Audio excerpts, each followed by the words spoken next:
الحمد لله الذي هدانا لهذا وما كنا لنهتدي لولا أن هدانا الله. اللهم صل على محمد وعلى آل محمد وبارك وسلم. اما بعد. اللہ تعالیٰ کا اس موقع پر انتظامیہ کو بھی شکر ادا کرنا چاہیے. ہمارے دل میں بھی شکر کے جذبات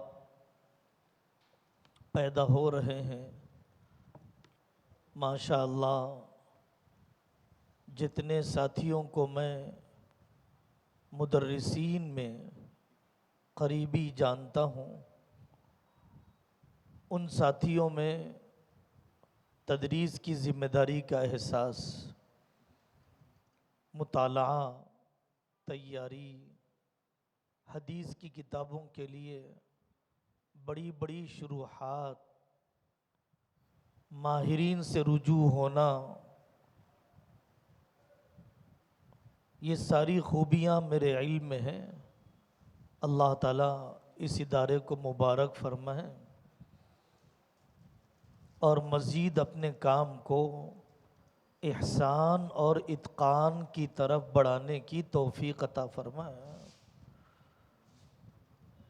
احسان اور اتقان کی کوشش ہمیشہ کرنا ہی پڑے گا. جو اپنے کام کو بہتر کرنے کی فکر میں رہتا ہے وہی اپنے آپ کو زوال سے بچا سکتا ہے. جو طالب رہتا ہے وہی ترقی کرتا ہے.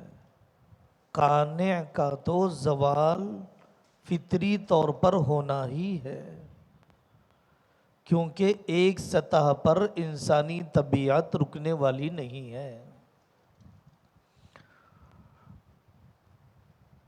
دیکھیے، کسی قدم پر ہمیں نہیں بھولنا چاہیے کہ ہم آن لائن تدریسی خدمت کر رہے ہیں.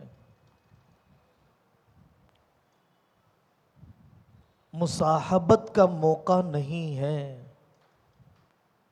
ایک اضطراری شکل ہے جو اپنائی جا رہی ہے. طالب علم کے ساتھ بالمشافہہ اور بالاقامہ، ہاسٹل میں ساتھ میں رہ کر بالمشافہہ اور بالاقامہ جو گہرا تعلق رہتا ہے، دلی وابستگی رہتی ہے، اساتذہ کی عملی زندگی دیکھنے کا موقع ملتا ہے، طلباء کے اندر پائی جانے والی نفسیات اور معاشرت اور معاملات کے قابل توجہ مسائل سامنے آتے ہیں. آن لائن ہونے کی وجہ سے وہ سب مسائل ہمارے سامنے نہیں آتے ہیں. دل سے دل کو راہ ہوتی ہے، اجتماعی دعا کا موقع ملتا، تہجد استاد و شاگرد کی ہوتی. وہ کبھی استاد محترم کے خشوع خضوع والے سجدے دیکھتا، انابت والی دعا دیکھتا، لیکن یہ سب موقع نہیں ہیں. یہ آن لائن ہونے کی وجہ سے ہمیں اپنے معمولات زیادہ رکھنا چاہیے. آن لائن ہونے کی وجہ سے طالب علم کی ضروریات و نفسیات کے سمجھنے میں زیادہ حساس ہونا چاہیے. تلافی ہو جائے کسی قدر. تیسری بات میرے بزرگوں، ناراض حضرت رسول اللہ صلی اللہ علیہ وسلم بھی ہوئے اپنے ساتھیوں سے. تنبیہ آپ نے بھی فرمائی غور کر لیجیے آپ کعب بن مالک رضی اللہ عنہ کا واقعہ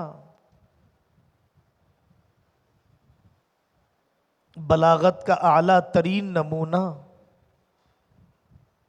اصلاح اور تربیت کا عجوبہ، کعب بن مالک رضی اللہ عنہ 50 دن تک اللہ کے حکم سے بائیکاٹ کیا گیا،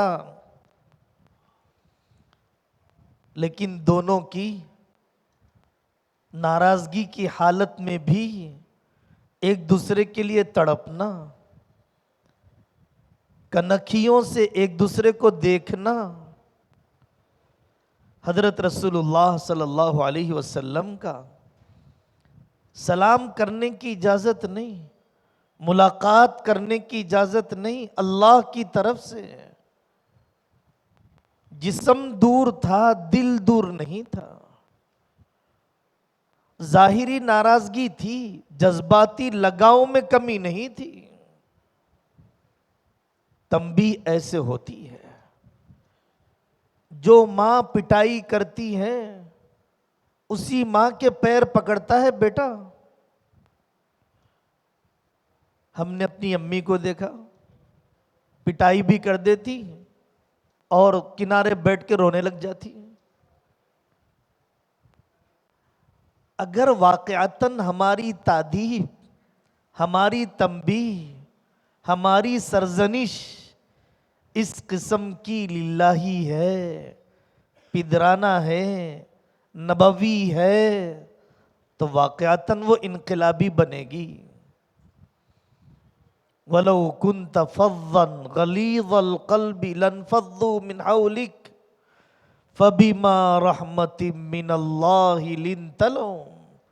پورے قرآن میں تمام خطابات میں یہ لب و لہجہ اللہ نے کہیں پر بھی نہیں اپنایا، جتلایا گیا ہے آقا صلی اللہ علیہ وسلم کو، فَبِمَا رَحْمَةٍ مِّنَ اللَّهِ، اللہ کی رحمت تھی کہ آپ نرم ہو گئے ان کے لیے، لِنْتَ لَهُمْ، سخت دل ہوتے چھوڑ دیتے یہ آپ کو۔ 150 سال کی جنگیں اوس و خزرج کی حضرت رسول اللہ صلی اللہ علیہ وسلم نے ختم کر دیا، تو محض لفاظی سے تو نہیں ہوگا، سند سے تو نہیں ہوگا، کچھ اور طاقتیں ہیں اخلاق کی، غائبانہ دعا کی، عاجزی کی، جو ہمیں اپنانے کی ضرورت ہے۔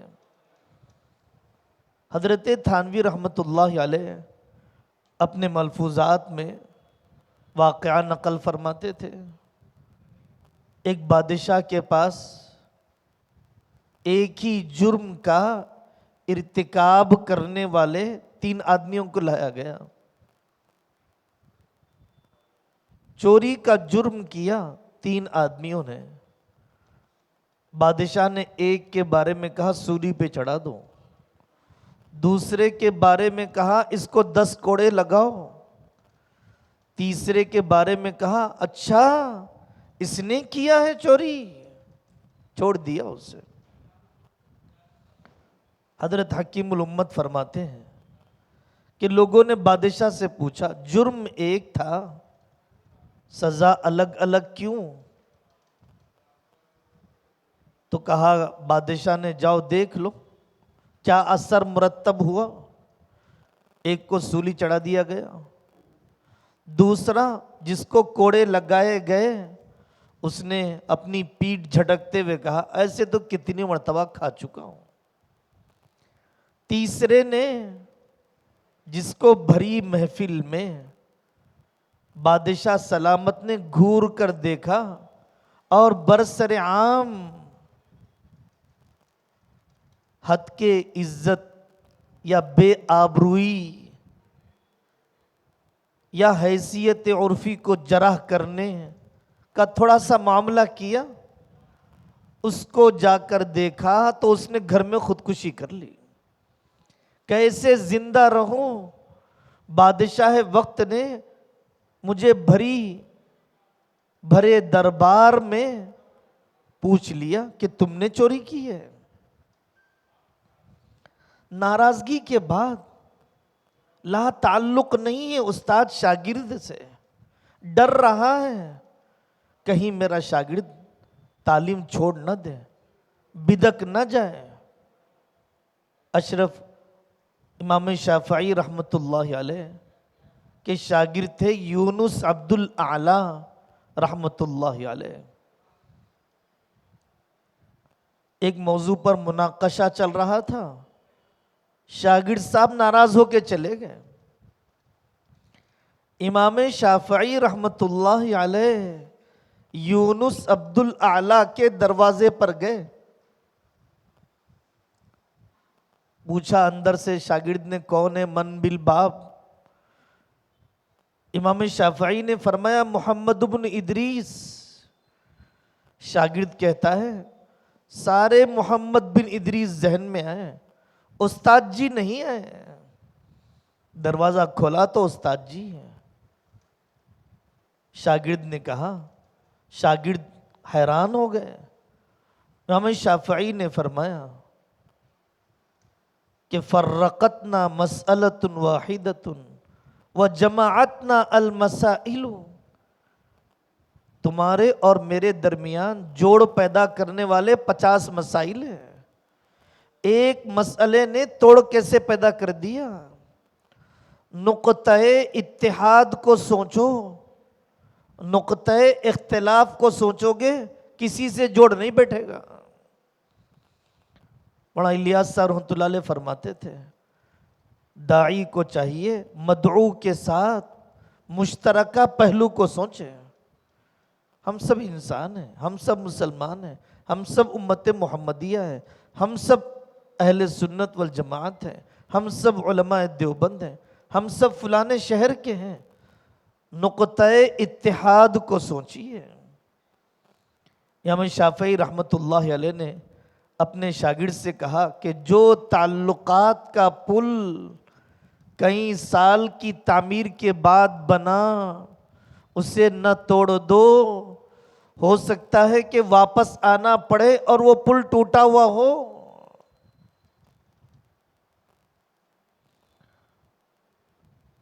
صرف حصول معاش کے لیے تدریس نہ ہو، اپنی شخصیت کی تعمیر اور رجال سازی کے جذبے سے تدریس ہو۔ اپنی شخصیت کی تعمیر بھی اور رجال سازی بھی۔ ہم نے اساتذہ کو دیکھا، میرے استاد ہیں مفتی فاروق صاحب، دارالاحسان بارڈولی میں پڑھاتے ہیں گجرات میں۔ وہ اپنے شاگردوں کی خدمات کا تذکرہ کرتے ہوئے ایسے خوش ہو رہے تھے جیسے کوئی بڑا کاروباری، جیسے اہل دنیا اپنی دکانیں بتا کر خوش ہوتے ہیں۔ اتنے پلاٹ ہیں میرے، اتنی دکانیں ہیں میرے۔ وہ فرما رہے تھے میرے شاگرد قطر میں کام کر رہے ہیں، میرا فلانا شاگرد جے پور میں کام کر رہا ہے۔ آنکھوں میں خوشی کے آنسو۔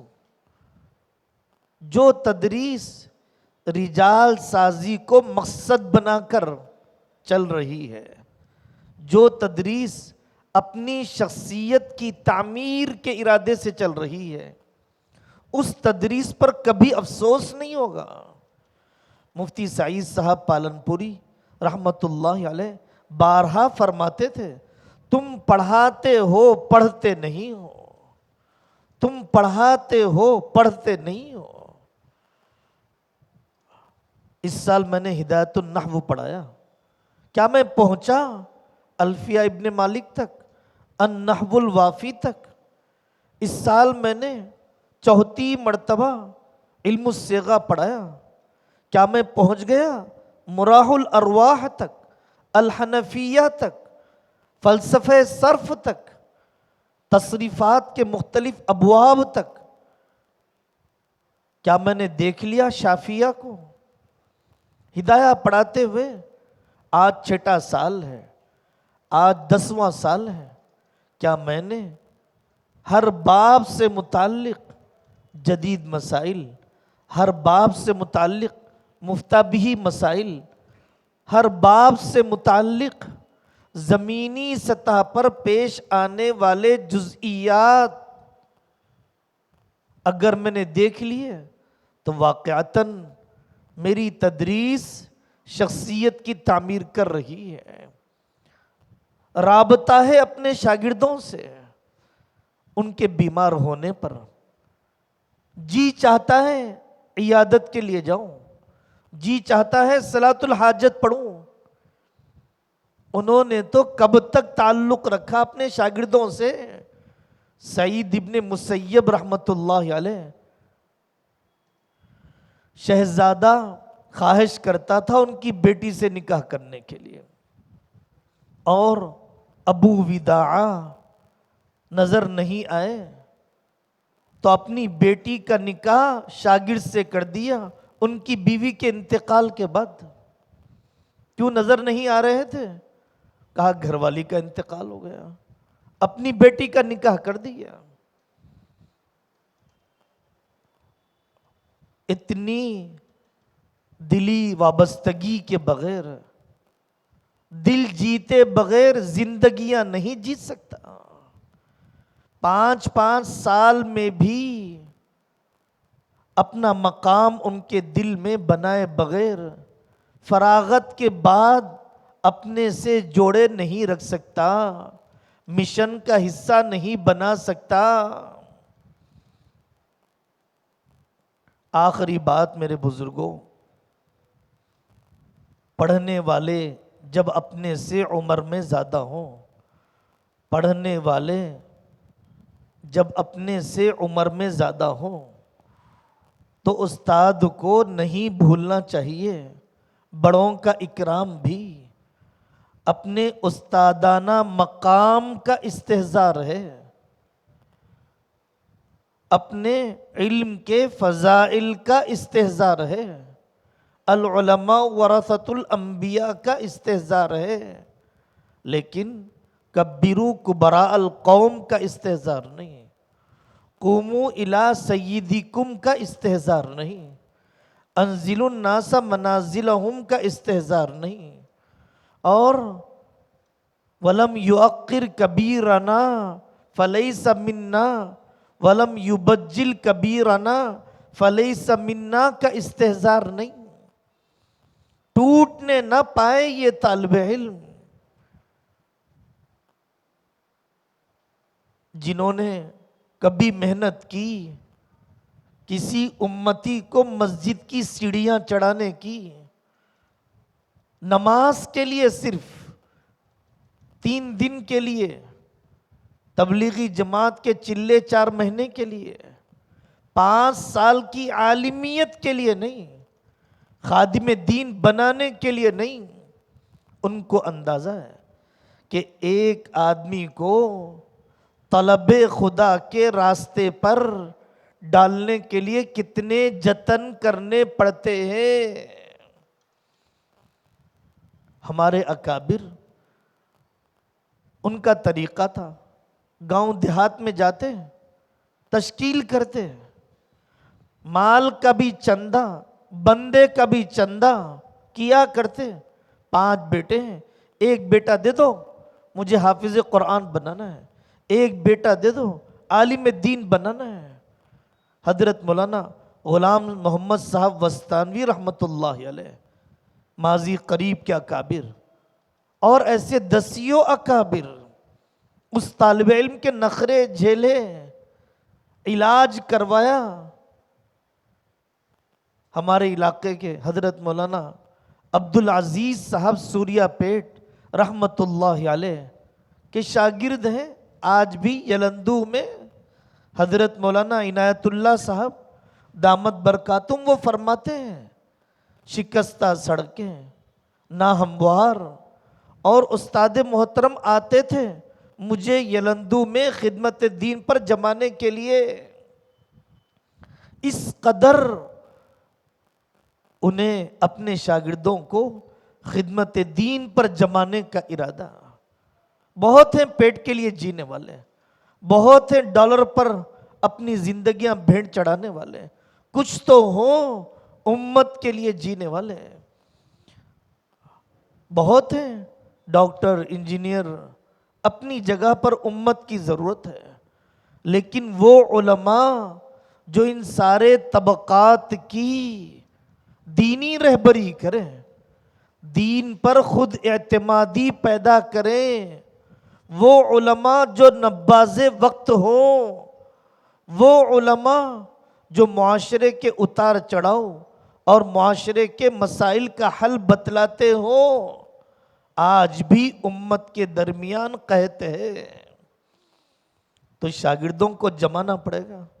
ہمارے ایک بزرگ دوست ہیں مفتی محمد بن طیب صاحب، انہوں نے قاری امیر حسن صاحب رحمۃ اللہ علیہ سے مشورہ کیا، کاروبار کر لیتا ہوں، بھائیوں کی طرف سے پیسوں کی پیشکش ہے۔ قاری امیر حسن صاحب رحمۃ اللہ علیہ نے ایک ہی جملہ فرمایا، یہ کیا عقل مندی ہے بھائی، سونا چاندی چھوڑ کر گارے مٹی کے کاروبار میں لگ جاؤ۔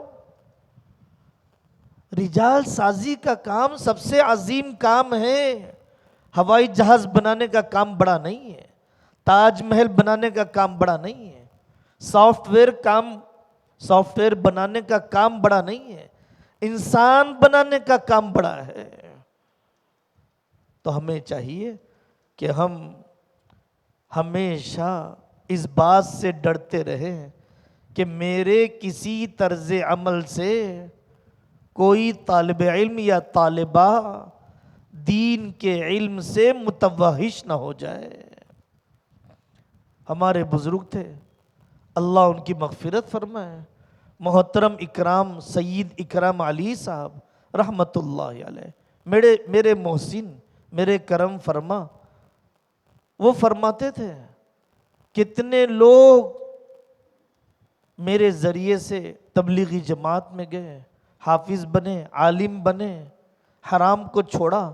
میں بولتا ہوں، جانتا ہوں میرے اتنے مرید، لیکن کتنے لوگ میرے نامناسب طرز عمل سے دین اور اعمال دین کو چھوڑا، وہ قیامت کے دن پتہ چلے گا۔ دین اور خدمت دین کو چھوڑا، دین یا علم دین کو چھوڑا، اس کا حساب تو روز محشر ہوگا۔ اللہ ہم سب کی حفاظت فرمائے، ہم سب کو مراشد امور الہام فرمائے۔ وصلی اللہ تعالی علی خیر خلقہ محمد وعلی آلہ واصحابہ اجمعین والحمد للہ رب العالمین۔